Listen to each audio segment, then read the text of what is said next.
All right, good morning. I have officially 10 o'clock. So we're going to get started. Sedona, I can see you. Can you hear me with a thumbs up and a wave? Yay. All right, I can see them over here. I'll let you see them in a minute when we get there. Hey, I want to introduce Dr. Perry Baker. He is relatively new to us at the college. He holds a PhD in zoology from Arizona State University, a master's in education from Grand Canyon University, and a bachelor's of science in microbiology from the University of Washington. Before he joined us here, we are so lucky to have him.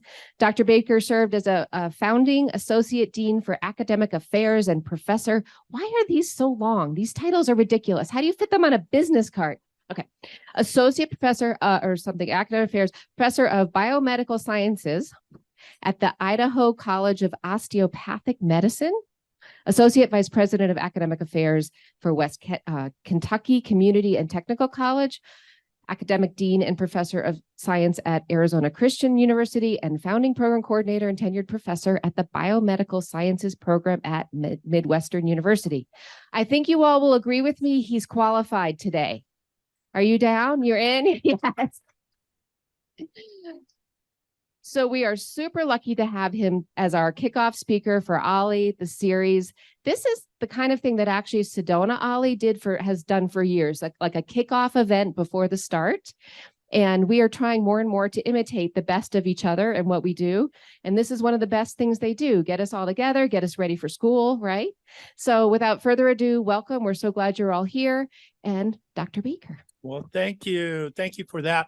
No, welcome everyone. Good morning and welcome. I appreciate being invited to come and talk today. Today, our topic is biohacks and epigenetics and how that affects our longevity. And so we're going to go through some research here today. And our objectives are to review current research on epigenetics and how science is applying that to longevity. And then we're going to discuss how lifestyle and behavior can influence our genes and ultimately our aging, our health span, and our lifespan, and identify how biomarkers and biologic clocks we'll talk about are being used to predict the true age of our cells, both in cell cultures and within the body.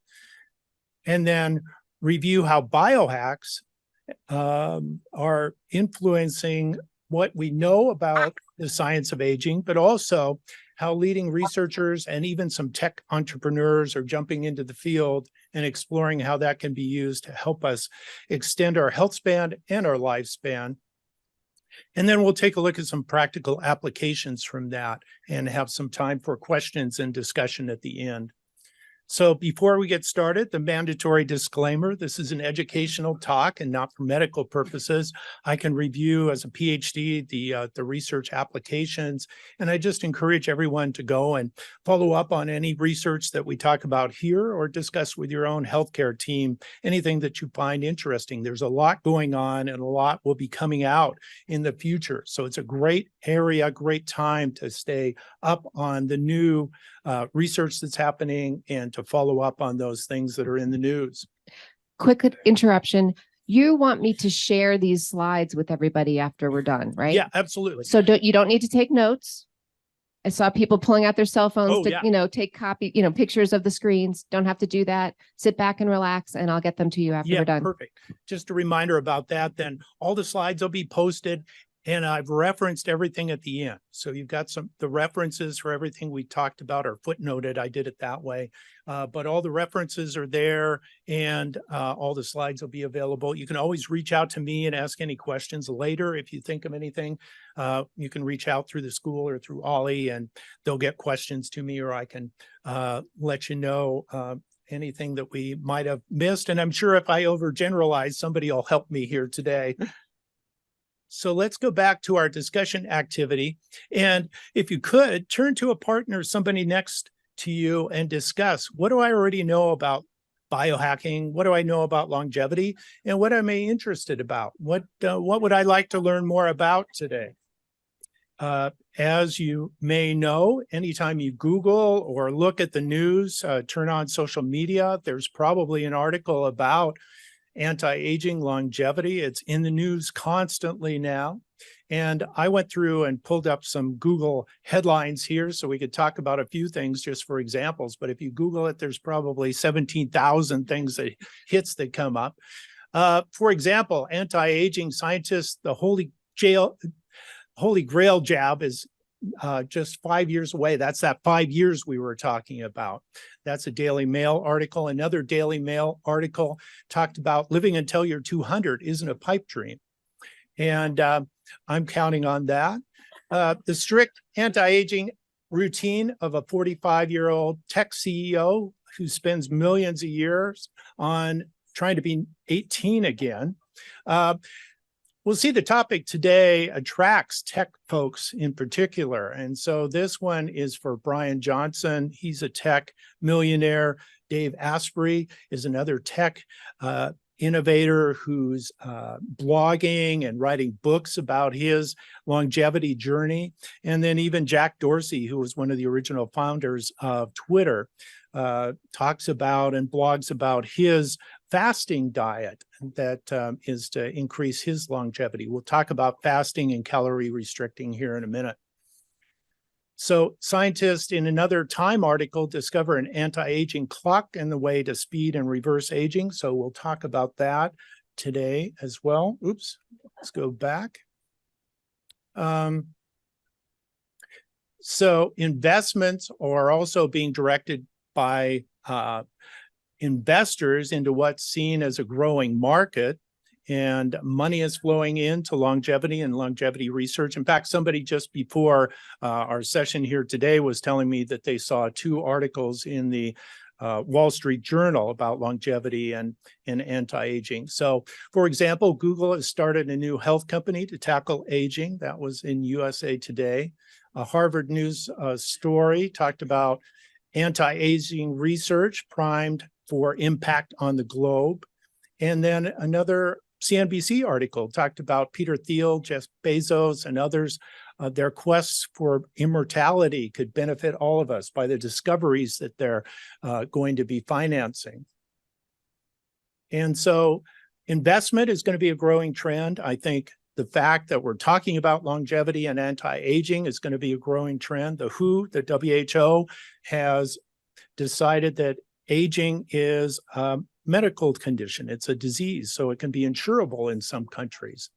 And so a report now notes that longevity-friendly investment is a growing focus among nations that want to jump on board. And so this report that I've cited here cites some examples of longevity hubs, or areas where they're combining technology with longevity-friendly investments and creating longevity centers. One of them is Geneva, Gujarat in India, Hong Kong, Neom, which is a new tech city region being developed in Saudi Arabia.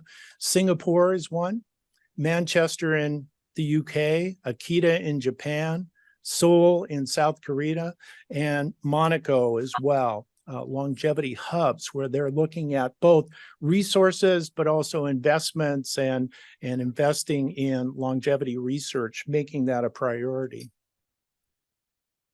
So while our focus here today is talking about longevity and the research, just a quick reminder, like we've discussed here this morning already, that the foundation really for healthy aging and longevity is regular preventative care. And so the CDC recommends that we have annual medical screenings that include screening tests to check for health concerns early and start treatments early for a number of health conditions, including cancer. Maintaining a healthy diet and exercise regularly. Monitoring blood pressure, especially, and blood sugar, and addressing any concerns early. Those are simple things that we can do. And regular dental exams and cleanings. Dental and oral health is very impactful on our overall health and even on our cognition, that research is showing right now. And staying up to date as things change. So health recommendations change. They're updated over time, so stay up to date with your provider on what the latest health recommendations are. And so the healthy foundation is one thing that we start with. And as we talked about when we just did our discussion, that there are lifestyle and environmental factors that are important, very important, in our aging and in our overall health. When I started teaching genetics and I started teaching human aging, the biology of human aging, I probably would have cited research that said genetics was maybe the majority of the influence on us. And that's changed over time. People came to realize that environmental influences, lifestyle influences, social influences, our social environment as well, influence our longevity, our health span, more than we recognized before. In fact, folks changed that to maybe genetics is important for about 12 to 20% for a while. The research was indicating, but now the article that I've cited here has looked at big data sets from genealogy websites and databases and says that maybe around 7%. So the good news is that means 93% or so of our health and our lifespan and our aging and our health span is due to environmental changes and lifestyle changes that we can manipulate, we can work on. That includes diet and exercise in our social environment. So you may have seen a book by Dan Buettner a while back. He was a National Geographic writer that got intrigued as he went around the world by places where people seem to live the longest. And not only that, they seem to be healthier for longer. So centenarians, more people in these areas that reach the age of 100, but also they seem to be healthier and thriving in those areas. So he went and investigated. He wrote the book Blue Zones about that, documenting that. And he's talked about that. He's got a number of follow-ups. You can see him on YouTube, as well as you may have seen him on PBS talking about that, or maybe read his book.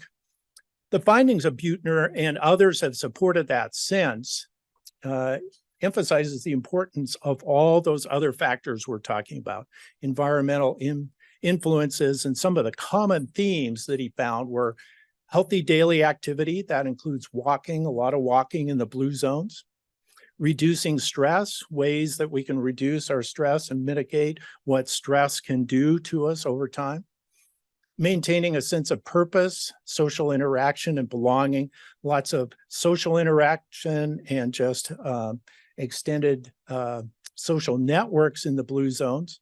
Spiritual connectedness and religious faith was a common theme, also adding to our social connectedness, and healthy diet, and mainly emphasizing vegetables and fruits over meats, but avoiding overeating. That was one of the key common elements. So I would call these simple traditional hacks that people have known throughout history really are important to our overall health, but also our aging and our happiness too.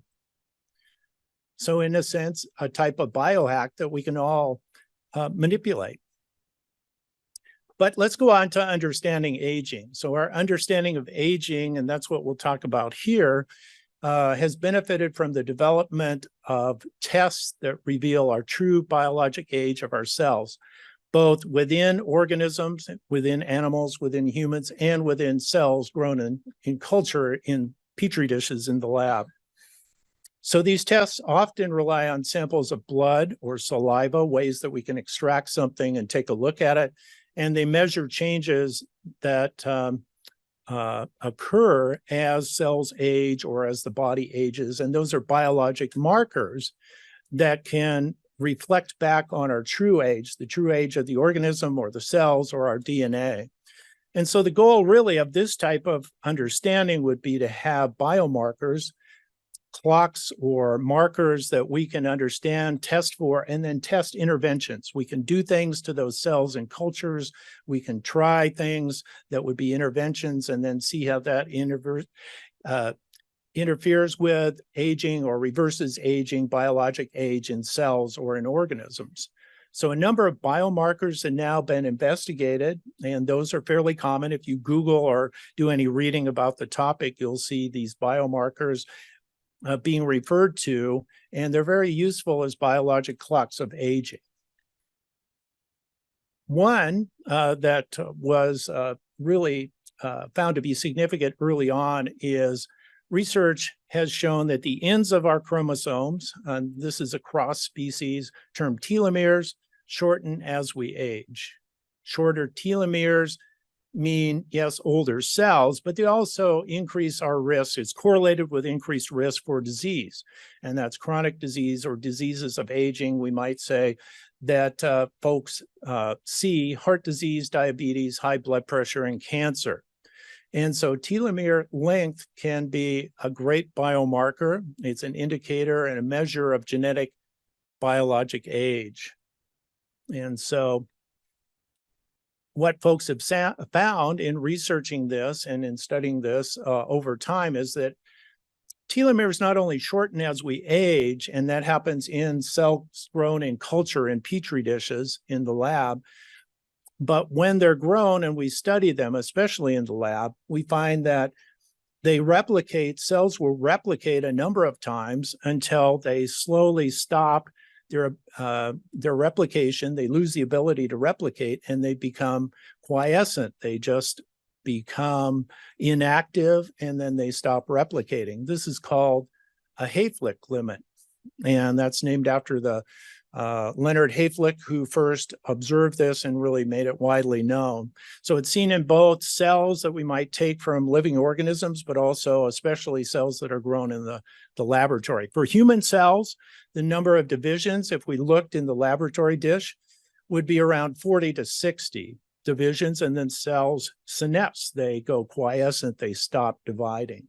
And so in humans, that correlates to a theoretical age of around 120 to 150, somewhere in there. And it's interesting, animal species vary with the length of, with the Hayflick limit, with the number of cycles that the cells will replicate. And for example, Galapagos tortoises will replicate, their cells will replicate about 100 times, which correlates to their age that they can live up to 200 years. So it's different across animal species, and it's a good predictor of theoretical age limits for the species, for the organism. So of course, since that's an observation, we now are looking at reversing telomere shortening as being a way to reverse or slow aging.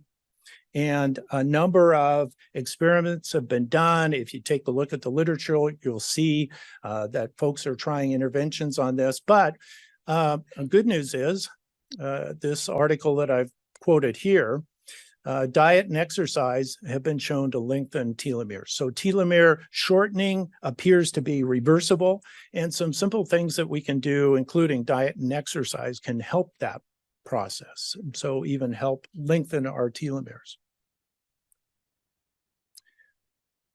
There's a number of other changes that happen to our DNA and also to our cells. And here we'll talk about epigenetic changes. In around 2013, UCLA researcher Stephen Horvath published information about how DNA methylation could predict biologic age. Methyl groups are small molecules that the cells use to regulate DNA. They're added or removed from DNA in a way that helps the DNA become active or inactivated. And so generally, the general rule is that adding a methyl group will deactivate that gene by adding it to a sequence around the gene or in certain areas that regulate the gene. Removing that can activate that gene again. And so methylation is an important function in the cell that regulates how genes act. So these are epigenetic changes, and that's one of our definitions today. Epigenetic changes are changes that happen outside of affecting the actual DNA structure. So DNA genetic changes alter the DNA, the gene itself, and that could be through mutation. It could be through biotechnology, cutting and splicing DNA. Those are genetic changes. But epigenetic changes are changes that act on the DNA without changing it, but change how it's regulated or used within the cell. So we've seen that methylation is a common epigenetic change that happens in cells and as cells age. So that makes a great epigenetic clock. It's correlated with biologic age across a number of species. It's been investigated. So humans and other animal species, it's seen to be a great predictor correlated with biologic age. And so obviously, if we see something, we'd like to find out if we can change that. And so experiments are going on about how we can alter methylation, and that's being researched as a way of slowing or reversing biologic aging as well. So, for example, the article here, Fitzgerald and their group demonstrated how diet and exercise can reverse biologic age as measured by Horvath's methylation clock, the clock that we talked about. So reversing methylation and seeing that, luckily, again, those changes are reversible. At one time, while I was teaching genetics or so, the thought was that these changes are linear, that they happen over time and they're not reversible. Now we're seeing the evidence from telomeres, from methylation, and from what we'll talk about here in the rest of the time today, that these changes are reversible, which is great news. And they're often influenced by very simple things that we can do, including diet, exercise, those traditional hacks that people have used throughout the centuries. There are other epigenetic changes, though, and researcher David Sinclair and his group is fairly widely known for having researched epigenetics and how that can be used to predict aging, what happens over time. He's confirmed in some of his earlier research that methylation actually does change over time in cells. That was very confirmatory to the earlier experiments. And that leads to aging in cells and age-related diseases, the increased risk for that. But Sinclair's most widely known for his innovation that he found in that methylation and these changes, these epigenetic changes, are reversible, like we're talking about here. Before that, again, we thought that these changes to our cells, changes to our DNA were linear, that they happened over time and that they were irreversible. So Sinclair really is widely known for demonstrating that with his experiments out of his lab, that these changes are, in fact, they don't alter the DNA structure. That original programming is still there within our cells. And by altering the epigenetic message that's telling those genes to be on or off or to develop that aging pattern, if we can reverse that, we can access that earlier pattern that's still there in our cells, unlock that, and reverse the biologic age of those cells and extend lifespan. And he's shown that, especially in mice, in his experiments. So these are based on earlier studies by Yamanaka, who looked at certain genes in the cells and found that they interacted with epigenetic patterns. Sinclair said those can be programmable. So you can use those effectors of the cell and the DNA to reverse epigenetic changes in a way that restores youthful DNA methylation patterns. So we know that that is associated with younger vitality. And interestingly enough, when he did these experiments, it even reversed vision loss in a mouse model of glaucoma. And so Sinclair, like most of the other folks that we'll talk about here, is looking at monetizing this. So he's got spin-offs to research how that might be used for human applications. And so that research is going on. But very interesting. It reversed aging in the mice, but also reversed the damage that was done to the mice experimentally and restored vision. Sinclair is pretty widely known, if you Google his name, for some other stuff as well. And one of the things that he's widely known for, him and his group, his research team, is NAD. And folks may have heard of NAD. If not, it's in the news quite a bit, and it'll be something to take a look at. Nicotinamide adenine dinucleotide, NAD, And the supplements that boost NAD levels in our cells have been shown to activate cellular repair, and that repair helps to repair DNA damage that's accrued over time, and also alter methylation patterns within the cell, those epigenetic changes, and affect some other epigenetic changes that help reverse the symptoms of aging. NAD has been known for a long time. It's one of those things that if you took biology, you may have studied. It's part of a cell cycle and cell processes that influence how the cell accesses DNA, how it repairs itself, and also how cells make energy as they function and as they replicate as well. So it's an energy helper in the cell. It's also an activator of cellular repair.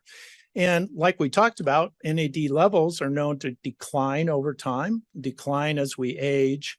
And the researchers investigating this have used supplementation to affect the NAD levels, and mainly through NAD precursors, building blocks that are used to increase the NAD levels in the cell rather than NAD itself. NMN, which is nicotinamide mononucleotide, and nicotinamide ribosine, NR, are common supplements that folks are seeing now, or you can see written about, that boost NAD levels. And it's been shown that replenishing these have benefits on our health span. They extend longevity in animals, and they also decrease chronic disease and diseases that we might say are diseases of aging, and seem to have a beneficial effect on our telomeres as well. So NAD is a great thing to keep track of if you're taking a look at articles and research that's being published about this, and watch over time. Sinclair's group is looking at human applications of this, as well as others are as well.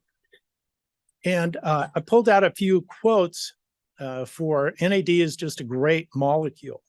And so Sinclair himself said in a recent news article that he's taking the molecule himself. He's taking NMN himself. And he said his lipid profile, his cholesterol and such in his blood work has improved dramatically, and he feels more energetic.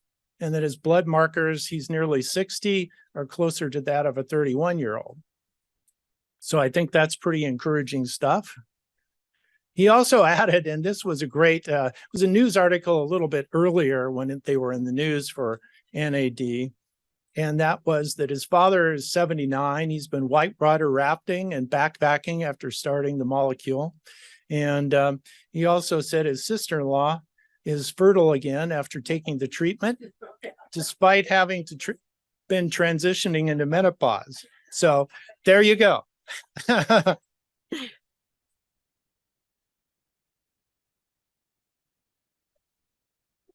So NAD is a great molecule to watch. I do want to stop for a minute, though, and just say questions up to this point. We've been going right through things, and so let's answer some questions. Hold on.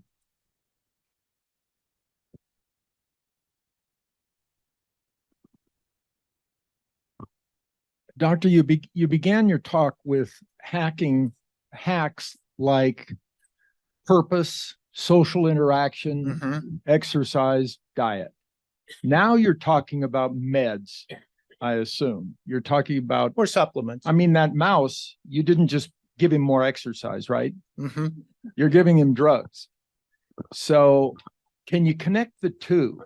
Because I understand the former, and I'm a little bit more questioning of the latter. Sure. And the topic of our talk today is epigenetics. So that's a great question.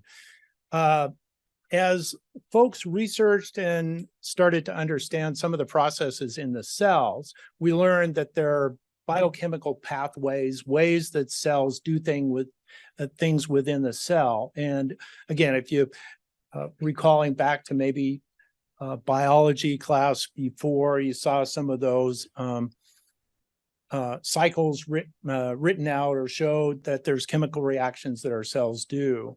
And so we know that certain things would interact with that, like NAD and the molecules that are boosters for NAD are supplements, but they interact with parts of that chemical process that cells are using to live and function and gain energy, and also to for cells to divide, cells to replicate, and such within the cell. So cellular processes that taken together give us the processes that we live, that make us alive. And so we knew that that was the case, but anecdotally, or even through research, folks have always known, and like we talked about in the blue zones or in traditional societies, people always knew somehow that other factors can affect it, including our social environment, and also like somebody mentioned here, meditation, spirituality, these things, even our attitude can seem to affect our body, our aging. We know that anecdotally, people are affected by these things. Now we have a process for that, the mind-body connection. And so things that we experience are translated into systems hormonally or through nerve connections that activate cellular processes within the cell. They don't so much alter DNA like we're talking about here, have genetic effects, but they have epigenetic effects by switching on and switching off genes in certain patterns. So we have a way now of understanding how meditation or social interaction, or even my attitude, my positive thinking, can affect processes that happen within the cells. So epigenetics is the key to that. It's understanding how these external factors that we didn't know before can affect processes in the cell. So it's really an exciting time for making that connection and helping understand mind-body medicine. Yeah, next. Well, I'm ready to take the supplements, NAD, and check with your doctor first. Check, okay. But then you just go online, or does Dr. Sinclair already have his business? I know that, like I said, they're all looking at the applications of it. So I don't know if he's at that point yet, but the supplements are widely available. They're actually in the family of, or derivatives of, you can think of as coming out of the niacin B3 family. And so they're actually related to that. And so the studies that you see here are referencing that they're generally recognized as safe for use because they're in the B3 niacin derivative family.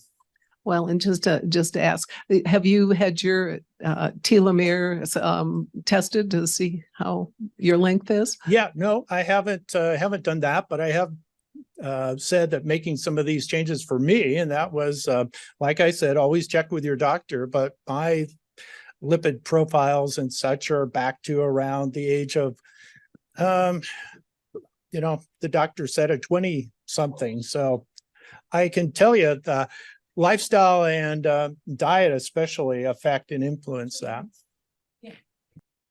Along with, that's a great question then to lead into our next discussion. Along with NAD, there are other methods of influencing epigenetic changes and reversing those changes that folks are investigating. And that is a topic of a lot of research here. And again, targeting the changes that we want without getting the broad general changes that wouldn't be effective or helpful. And so one of the well-established areas for affecting epigenetics over time, and folks have known this for a long time based on research with animals, is calorie restriction. Calorie restriction, which has led to fasting and intermittent fasting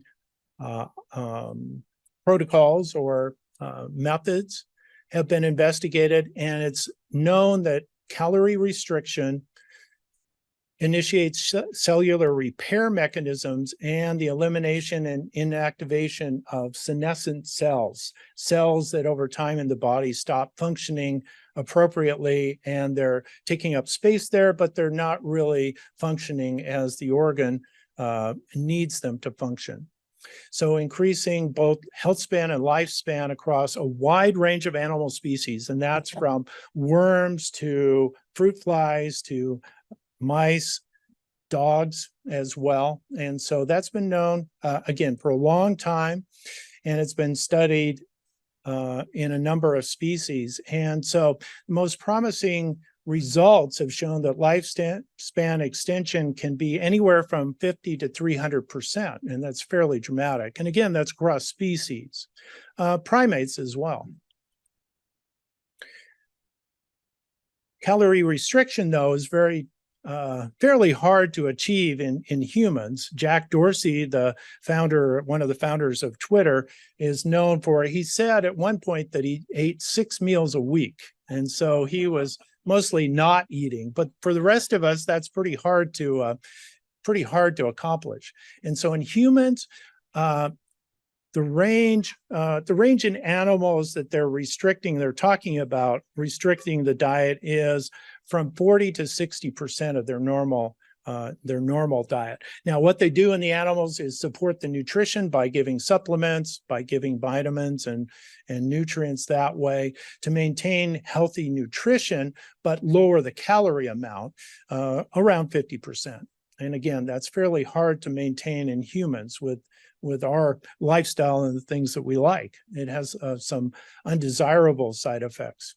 So drugs and supplements that mimic the effects of calorie restriction, such as metformin and rapamycin. So folks may have heard of these. These are medications that require prescriptions, but supplements that target specific spots within the cellular repair mechanisms within cells are also being researched, and there's positive information coming out about these now. And that includes things folks may have heard about: fisetin, quercetin, resveratrol, EGCG from green tea, curcumin, and even salicylic acid, which is aspirin.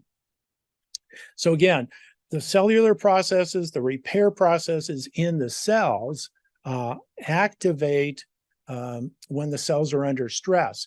The general idea of this mechanism is called hormesis, and that's been known for a long time. Hormesis comes from the Greek, where the Greeks would give something toxic to a patient at a subtoxic dose or sublethal dose, and they found in their way of thinking that would stimulate the body then to go on and repair and be healthier. So the idea is something that challenges the body, that may be harsh on the body, and normally in the extreme could even harm the body. If it's given in a harmful sublethal dose, can actually stimulate repair and stimulate health. So the idea is that by stimulating starvation through calorie restriction and mimicking that through fasting or intermittent fasting, cells are stimulated to repair and rejuvenate. The same thing's seen in lab experiments in the petri dish with cells that are undergoing heat shock, so giving them a higher temperature than normal, or cold shock, giving them a lower temperature than normal. Not enough to kill the cells in the petri dish, but enough to stimulate the repair mechanisms we're talking about here. And so by looking at this, I've found a quote in an article here that we've referenced, and it's referenced at the end, that we've learned a lot about this. SIRT2, the sirtuins, are a group of molecules and interact in the cell repair of DNA. And so that's an example of a specific molecule that we can target using resveratrol and influence that cellular repair process, mimic what calorie restriction does, but without going through the calorie restriction. So in answer to that question, again, those are specific targets that we look for, molecules, biomolecules that can influence that. And so the researchers here in their articles say that we've learned a lot about that. It's very encouraging. And hopefully the applications of these types of studies are not too distant in the future. Oops, let's go back. So Other ways of stimulating epigenetic changes and reversing aging. We talked about methylation. We've talked about supplements. We've talked about NAD that folks are looking at. And one of the areas that's a little bit different, but very interesting and has been known for a long time, Arena Conboy and others have shown that transfers of blood or plasma from young animals to old animals benefits their lifespan and their health span. And this was shown early on in mice. In the early original experiments, they connected mice surgically, so their circulation transferred from mouse to mouse. And in those experiments, they found that the younger mouse aged slightly, and so appeared to have older biomarkers, but the older mice seemed to rejuvenate a little. So their biomarkers reversed, and they looked and had biomarkers of younger mice. And so it seemed to have a positive effect on the older mice, the younger plasma. And so that was done either through hooking circulation together or by injecting blood or plasma from a younger mouse into an older mouse, and seen to be the case.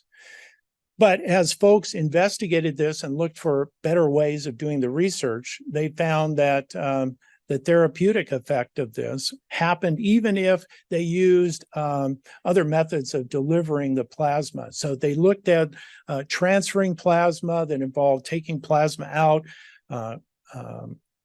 concentrating the red cells, and then buffering or diluting the plasma and putting it back into the animals. That's called therapeutic plasma exchange. And it's very similar to what's done in humans to treat certain conditions. So the interesting thing there was that seemed to help aging animals as well. So older animals seem to rejuvenate slightly and their biomarkers reverse slightly using dilution as well. So we're not sure at this point whether it's young factors that are being transferred from the young mice and their circulation to the old mice, or if it's simply diluting out negative factors that build up over time in the aging mice. And so the research is continuing there. But the idea is if we could identify those factors, either that are important and we lose over time in our circulation that affect our systemic age, or if we can remove or counter those factors that are building up over time, we can positively affect our health and our health span.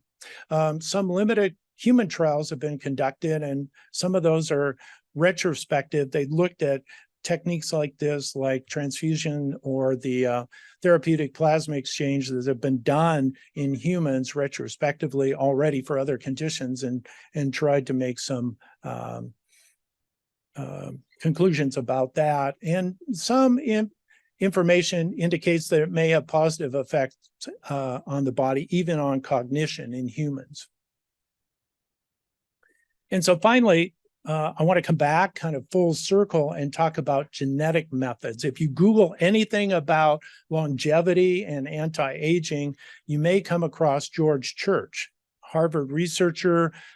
He's quite well known for his genetic investigations. He was involved in the Human Genome Project and some innovation there. But his current research involves looking at therapeutic approaches of changing DNA. So these would be genetic changes. We've been talking about epigenetic changes up till now, things that don't alter DNA, but just alter the way the DNA is functioning within the cells. Church is known for trying to affect and even change or rewrite the genome or the genes itself. His innovation, he's done a lot of work with a method called CRISPR-9, which is a gene editing technique that can be used to change the genetics of DNA, and even has applications in human cell research.